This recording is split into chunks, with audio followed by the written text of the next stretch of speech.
Good morning to all of you. Today we are going to see about the supply analysis.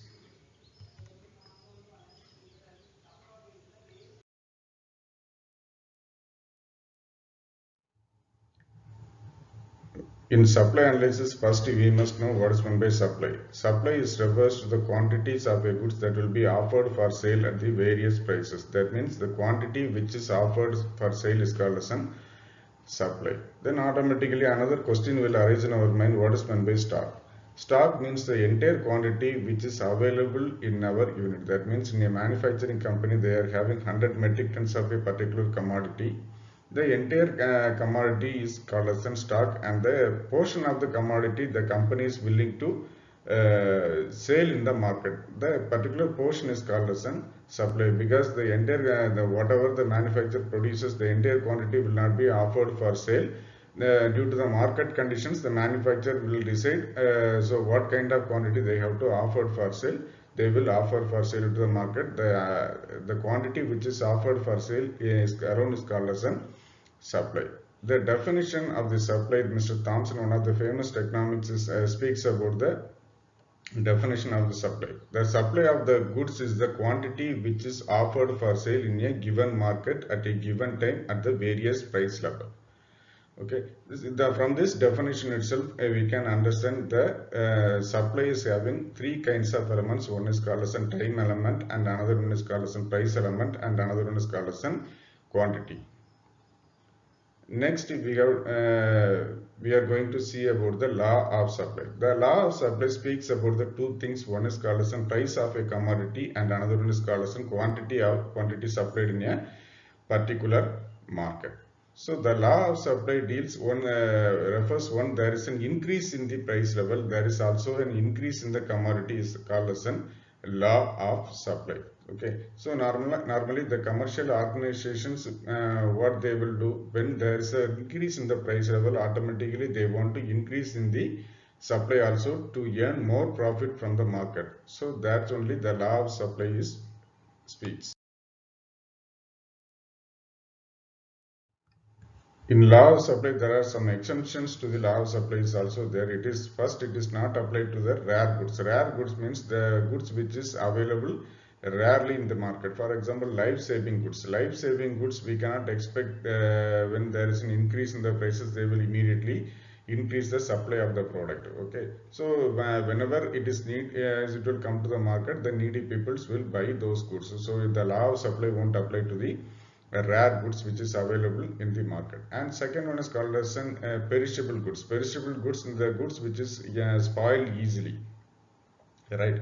So it is in perishable nature. So for example, it is an agricultural produce in the market. Agricultural produce in the market, morning the farmers will come to the market and they want to sell the produce immediately, the day itself. Maybe 1 or 2 days they can keep the products and sell the goods, otherwise it will be spoiled, no? So that is the reason they want to immediately sell the goods in the market. So for the perishable goods, the law of supply won't apply. And third one is called as sellers needs margin and money urgently.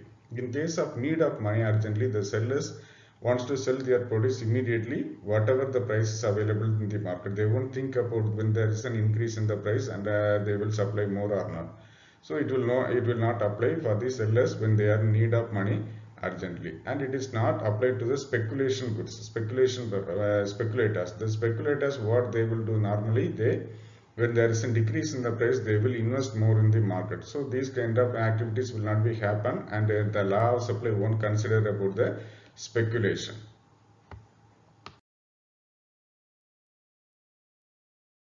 Next, we are going to see about the factors which is going to determine the supply of a particular product. First, the price of a commodity. The price of the commodity is a determining factor. Without the price of a commodity, the sellers want to sell any produce in the market. The price of the commodity is the most important factor which is going to determine the supply. When there is an increase in the prices, automatically every manufacturer will going to supply more produce in the market, and when there is a fall in the prices, they don't want to sell much produce in the market. They will withdraw their produce because they won't get any money in the market. Second factor is called as price of an other goods. The price of an other goods is also a determining factor, because the product in a market, product A and B is there. If the product B will get much profitable product, and everyone is willing to buy this product, there is a much demand is there. So now automatically automatically every sellers is willing to sell the B product and not the A product. So due to that condition, automatically there is an increase in the supply of the B product, and the product A supply of the product A will automatically fall in the market. So the price of the other goods is also a determining factor for the existing goods.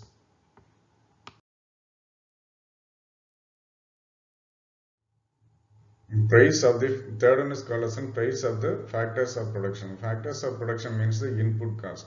In a manufacturing concern, when the input cost is increases, the manufacturing concerns will reduce the supply, because they are not going to get much margin in the market. So they will reduce the supply of the product. And when there is a cost of production is decreases, they want to sell more produce in the market, because they will get more margin from the market. So they are willing to produce more, as well as the supply will also be increased in the market. And next one is called as state of technology.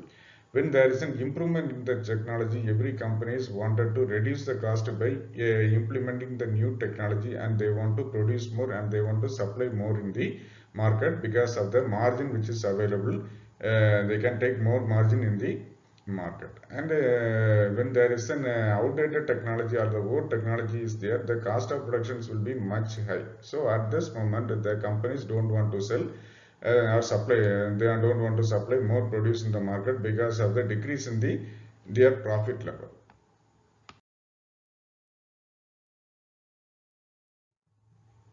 Next one is called as government policies. When the government is raises taxes due to the policies of the government, when the government is raises taxes, it will lead to increase in the cost of production. When there is an increase in the cost of production, the companies don't want to produce much product, because of the lowest margin which is available in the market. So they won't supply more produce. And second one is when there is a reduction in the taxation, as well as the government wants to give any subsidy for a particular product, and the companies want to produce more product, more produce, and they want to supply more product in the market due to the highest margin which is available in the market, and the government is also giving some subsidy for such a kind of manufacture.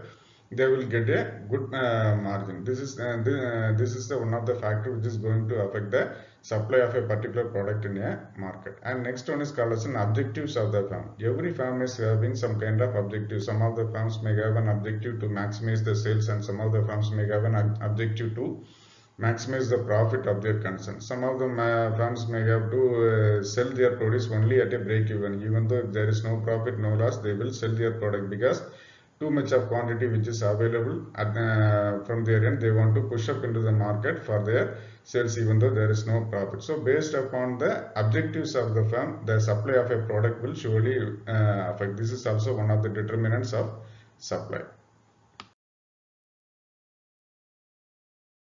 Seventh, the number of the firms engaged in the market. When there is a number of firms engaged in the market, it will surely going to affect the supply of a product. It is also one of the determinant. Why we are saying means, when there is a large number of firms in a particular industry, they will manufacture more and they will supply more in the market. When there is a smaller number of firms only engaged in an industry, then they will produce less quantity only. Their supply will also less. This is the one of the determinant factor of an supply. And the next one is called as future expectations of the prices.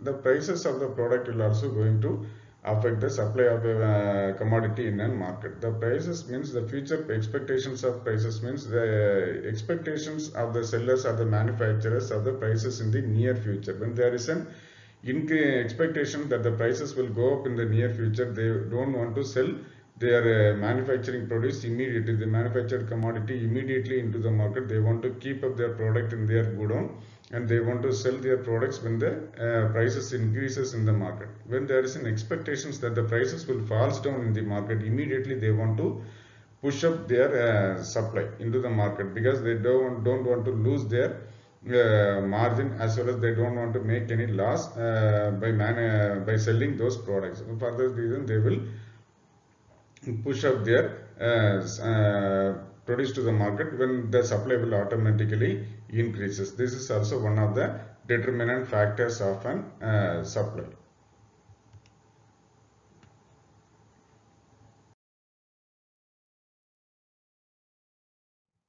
Thank you.